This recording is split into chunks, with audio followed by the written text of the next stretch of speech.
Welkom by die preekvideo vir 2 Junie by Groot Mariko Gemeente. Dit is bietjie anders as ons gewone erediens opname, maar was 'n tegniese foutjie. So ek bid vir ons en dan deel ek die boodskap met ons ook in hierdie verband vir as jy die erediens gemis het. Kom ons sluit die oë, dan bid ons saam. Here God, dankie vir u voorsienigheid, dankie dat u ons God is, dat u ons redder is. En dat u ons selfs in hierdie ruimte kom ontmoet, en selfs in hierdie digitale ruimte, ons om u woord kan kuier. Kom breek die woord vir ons oop, kom maak ons harte ontvanklik vir u uitnodiging. In die heilige naam alleen, amen. Ons is besig met 'n reeks oor saligheid, en ons is by 8 uit die 9 episodes of preke, of wat ook al mens nou wil noem. Maar ons het die eerste een gekyk na die afhanklikes. Salig is die afhanklikes, want hulle weet dat hulle nie sonder God kan voortbeleef nie. Dit ons gekyk na die tweede ene, die wat treur, dat God troos bring as ons treur, dit wat ons seer maak, dit wat ons pyn veroorsaak, by God se voete neer lê. Ons het gekyk na die sagmoediges, die wat weet wanneer hulle asem op te hou en wanneer om te praat. Maar op 'n manier wat so Spreuke ons gesê het, sag soos heuning is, verbande verwonde. Dat sagmoedig nie iets is wat stil maak en opgetrap is nie, maar 'n eienskap wat sê, ek doen wat ek moet doen en sê wat ek moet sê, sodat dit lewe kan bring. Ons het gekyk na die wat honger en dors, na wat reg in God se oë is, sodat ons ten spyte van wat met almal om ons werkers, ander rasse, ander mense wat buite ons vriendekringe is, selfs die mense waarmee ons nie noodwendig goed oor die weg kom nie, dat ons selfs hulle met liefde en toenadering behandel, sodat ons mekaar kan sien en ontmoet in God se liefde. En kyk na die barmhartiges. Barmhartigheid as daai gawe om te kan doen, om te kan help, maar nie charity nie uit 'n jammerkry uit nie, uit 'n manier om mense weer op te help en hulle te help hulle menswaardigheid kry. Nie vir hulle sê hoe hulle dit moet doen nie, maar vir hulle vra, waarmee help ek om jou tot op 'n beter plek van menswees te kry. Die wat rein van hart is, sal God sien. Dit ons gesien is 'n perspektief wat net uit redding van God afkom. So omdat ons gered is deur Christus, kan ons rein wees. En dat Christus ons voortdurend transformeer in ons harte. En dat sy liefde en sy voorbeeld ons kom leer hoe om rein van wese te wees. Ons kyk na die vredemakers verlede week. Die ouens wat nie skrik vir konflik of vir goed uitpraat nie uit kwaadstook of uit moeilikheid maak maniere nie. Maar ons het gefokus op die wat doelbewus vrede maak, omdat hulle weet daar's konflikte. En ook in ons eie kerk in 'n fase van vrede maak is. Nie vrede bewaar nie die ou koeie en al die goeders onder 'n mat sit nie, maar in vrede voluit lewe. En vanoggend is ons by die wat vervolg word. Geseënd is julle, wanneer mense julle ter wille van my, geseënd is die wat vervolg word, omdat hulle doen wat reg is, want aan hulle behoort die koninkryk van die hemel, is wat ons vandag aanhang. En dan kuier ons by Petrus, maar om Petrus te verstaan, moet ons iets weet van die tyd waarin Petrus geleef het. En hoe ons die Bybelse tye beter leer ken, is dikwels deur geskrifte, ander geskrifte, briewe wat behou is. En een van hierdie staalbriewe, as ek reg onthou, is dit so 112 briewe, word geskryf deur Gaius Plinius Secundus, of in kort, Plinius die jongere, die tweede een. En hy was 'n magistraat wat gedien het onder die Emperor Trajan, se keiser Trajanus. En hulle het so middel 90s na Christus. Is daar 'n paar briewe wat hy skryf aan Trajanus met raad, want Gaius is nou magistraat hier in wat nou sou Turkye wees, in daai Asië streek, een van die streke, is hy nie in verbind, en hy is in sy lewe geskok deur hierdie Christene. En in die erediens het ek die briewe, vertalings uit die briewe uitgelees, maar in kort is die eerste brief wat hy aan Trajanus skryf is: Liewe keizer, ek weet nie wat om te doen nie, ek het nog nie Christene gevonnis, bloot op grond van Christen wees nie, maar ek volg nou maar die prosedure, en so ons sal nou maar die mense torture, en nou kyk, en nou 3 geleenthede gee om nou, jy weet, eerder u beeld te aanbid as hulle God, en ons toets hulle nou maar so, en as hulle nou sê hulle is Christene, dan sit ons hulle onder ondervraging, en dan noem hy 'n paar van die torture methods, die pynigingsmetodes waardeur hulle ondervraag word, 'n eerste keer, 'n tweede keer, 'n derde kans om nou te sê hulle gaan nie meer Christene wees nie. En as hulle nou so daadwerklik aanhou aan hulle vervolging, dan stel ons hulle maar ter dood toe. Dis hulle eie vonnis, vir hulle hardkoppigheid om vas te hou aan hierdie Christusmens se geloof. Skryf hy. En dan skryf Trajanus: ja nee, dis goed, jy doen goed, maar jy sal ontdek, hierdie Christene is baie in hulle waansin oortuig. Hulle is vastheid.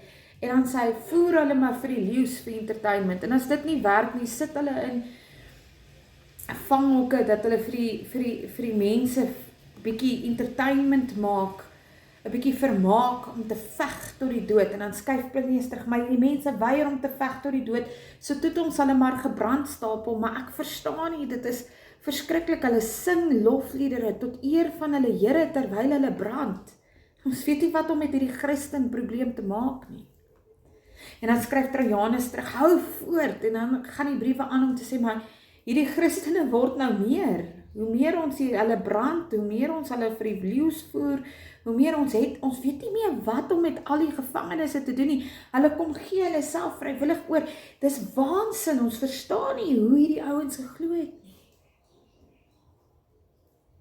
Jy sien, want ek en jy het geen begrip hoe dit voel om vervolg te word nie. In gesprekke maak ons so vinnig ons geloof af, ag, ons sit maar ons waardes eenkant, want 'n korrupte stelsel vra 'n bietjie korruptheid. Oeg, ek kan nie my besigheid eerlik en vol reg die taxes verklaar nie, want die vervolging, as ek dit eerlik en reg doen, dan gaan ek deur my neus kort baie. So ek het vanoggend in die erediens die moeilike vraag gevra, of die feit dat ons hier openbloot, dat ek helder middag op 'n mooi reënmiddag sonder vrees vir my lewe openbloot kan sê ek dien die Here, kan bid, kan Bybel lees, nie ons al 'n bietjie afgestomp het van vervolging. Maar in die 20 minute of wat hierdie video opneem, en wat ek hierdie preek op hierdie baie moeilike diep punt, is daar vrouens wat verkragt word herhaaldelik, tot en met hulle sê hulle is ander gelowe. En hulle is te dankbaar vir die verkrachting en die verknorsing en vir die mishandeling, want hulle kan daarom nog die Here leef en prys, en die Here dien, en vir die Here bid vir uitkoms, want hulle mans was nie die eer van lewe gebied toe hulle gesê het, hulle glo in die Here. Hulle aanbid Jesus Christus. Ons is in hierdie warboel van ons is veilig, maar die wêreld waarin Petrus geleef het, was die Christene vervolg. Nie 'n bietjie uithaal deur maatjies by die skool, want nou doen jy nie die cool ding nie, want jy probeer 'n Christen wees nie. Nie die sosiale maniere uithaal van mense wat nie sit nie. Nie 'n bietjie 'n grappie maak oor jou geloof nie. Met jou hele lewe gevaar vrees. En ons ongeveer volgens Geopenbare maklik hier by die 365 miljoen Christene, wat soos wat ek hierdie video maak, steeds voluit in die Here glo, ongeag, vasbyt aan geloof. En wanneer ons 1 Petrus 4 vanaf vers 12 lees, dan skryf hy dit vanuit hierdie geloof. En daarom as ek dit vir ons lees uit die 1983 vertaling, dan sê Petrus iets van daai tipe fight vir jou oorlewing. Skryf hy die volgende. Geliefdes, moenie verbaas wees oor die vuurproef waaraan julle onderwerp word nie.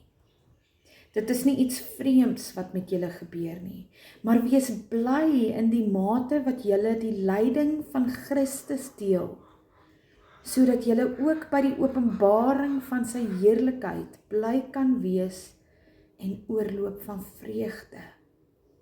As julle beledig word in die naam van Christus, is julle gelukkig, omdat die Gees van heerlikheid, die Gees van God, aanhou bly op julle. Want niemand van julle moet ly as moordenaar, of dief, of kwaadoener, of iemand wat hom met ander sake bemoei nie. As hy egter ly omdat hy 'n Christen is, moet hy hom nie skaam nie, maar hy moet God verheerlik oor hierdie naam. Want die tyd het gekom dat die oordeel begin by die huishouding van God. En as dit eerste by ons begin, wat sal die uiteinde wees van die wat ongehoorsaam is aan die evangelie van God? En as die regverdige moeilik gered word, wat sal van die goddelose en sondaar word? Daarom moet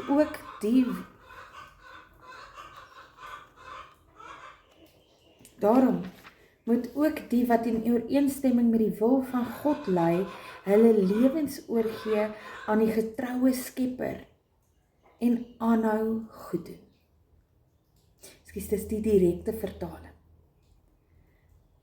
1 Petrus 4 vanaf vers 12 tot 19. Dit is die lewe waarin ons leef.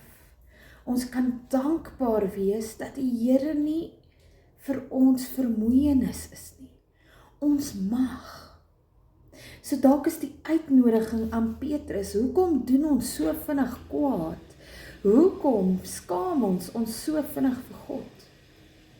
Terwyl die getuienisse van soveel ander mense is, dat hulle nie is nie.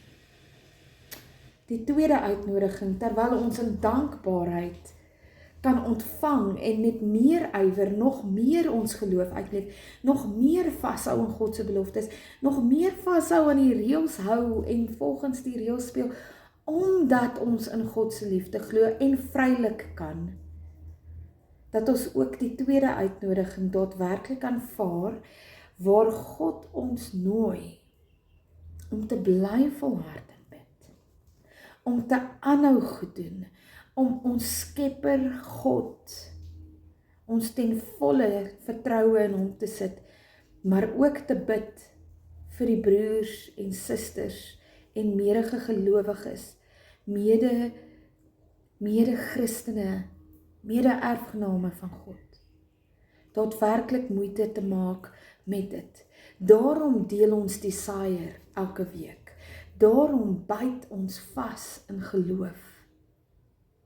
Daarom deel ons in die vryheid wat ons kan, nie net die stories van hoe God ons seën en voluit hou nie, maar ook hoe God die mense voluit seën en by hulle is, wat met hulle lewe vir hulle geloof boet. Of dit regverdig is, of nie. Die uitnodiging met hierdie baie moeilike direkte ding, van wat keer jou regtig om jou geloof uit te leef? Hoekom maak ons af asof dit moeilik is, as ons lewens nie daarvan afhang nie? As die Here eintlik vir ons mooi diep vra. Is die keuse myne en joune. leef ons regtig voluit vir God? Bid ons regtig voluit vir ons medegelowiges wat elke dag vermoor, verkrag, verplunder, in vrees vir hulle aliens leef? Of moet ons nie 'n stukkie van hierdie diep vreugde by God weer gaan skep nie? En daadwerklik weer opnuut ons gebede afstof vir die medegelowiges wat suffer, van Gaza tot Noord-Korea deur. Mense wat in die geheime moet dien. En 'n bietjie ons waag met afstof om soos Christene te lewe en op te tree, want ons mag dit in vryheid doen, vreesloos, waar ons ook bly. Vanoggend in die erediens was daar 'n diep gebed wat ek ook hier vir my en jou bid in hierdie digitale ruimte. So kom ons sluit die oë, dan bid ons saam.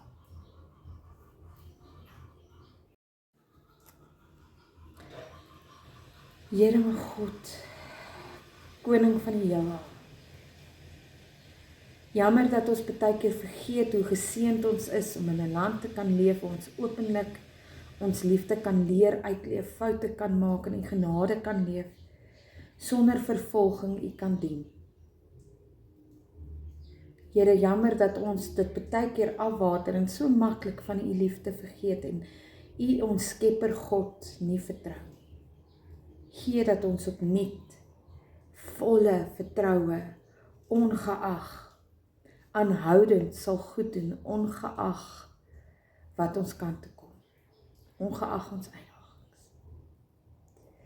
Here God, dan bid ons spesifiek, Here, vandag in hierdie tyd met hierdie ding aan die wat vervolg word, aan die Christene en die gelowiges en die mense wat nog is in Noord-Korea, Somalië, Libië, Eritrea, Jemen, Nigeria, Pakistan, Sudan, Iran, Afghanistan, Indië, Sirië, Saudi-Arabië, Mali, Algerië, Irak, Myanmar, Maledief, China, Burkina Faso, Laos, Cuba, Mauritanië, Marokko, Oezbekistan, Nigervlakte, Sentraal-Afrikaanse Republiek, Turkmenistan, Nicaragua, Oman, Ethiopië, Tunesië, Kolumbie, Vietnam,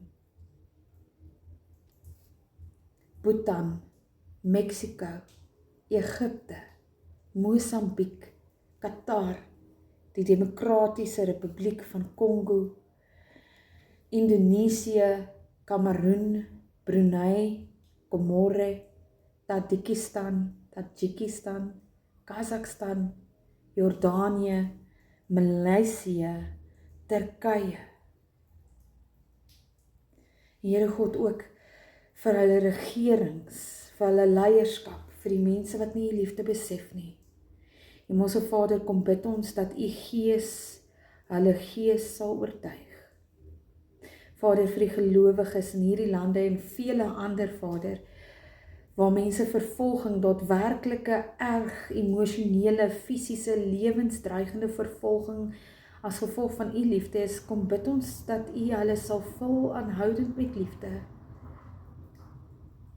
Dat ons erns sal maak, dat ons sal onthou dat ons ook ly omdat hulle ly. Here God, ons kom bid vir hulle voete. Ons kom bid vir die oorloglande waar vervolging so dikwels naby dit is. Die oorloë, veral Oekraïne, Rusland, en lande soos die Gaza, Israel, vir gelowiges wat vervolg word binne in hierdie lande as gevolg van ander leierskap en ander oortuiging as liefde en as U liefde, Here, oorlog maak. Ons kan bid vir elke liewe mens in ons land. wat vervolging van alle soorte sit. Maar Here, spesifiek die wat nie in hulle huise, in hulle families, in hulle geloofskringe, in hulle kulturele omgewings vryheid het om te kan sê, ek glo in Christus Jesus. Hy is my verlosser nie. Ek glo God is my skepper. Ek glo die Heilige Gees is in en met my nie. Here, dankie dat ons in vryheid mag bid. Dankie dat ons U mag loof en prys. Dankie dat ons die eer het om volwaardig in te tree in gebed vir elkeen wat sukkel. Dankie Here dat ons in vryheid mekaar in liefde mag dien en saam met mekaar in liefde mag leef. Dankie Here dat die volheid van U vryheid van geloof en van liefde ook vir ons is, om U te kan kies en U te kan dien.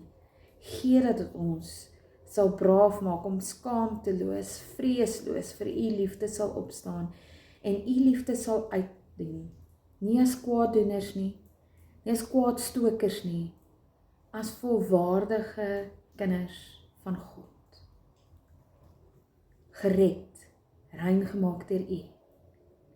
Oefen in barmhartigheid, sagmoedigheid, om van U afhanklik te wees, om by U te treur, om elke stap wat reg is, tot U wil.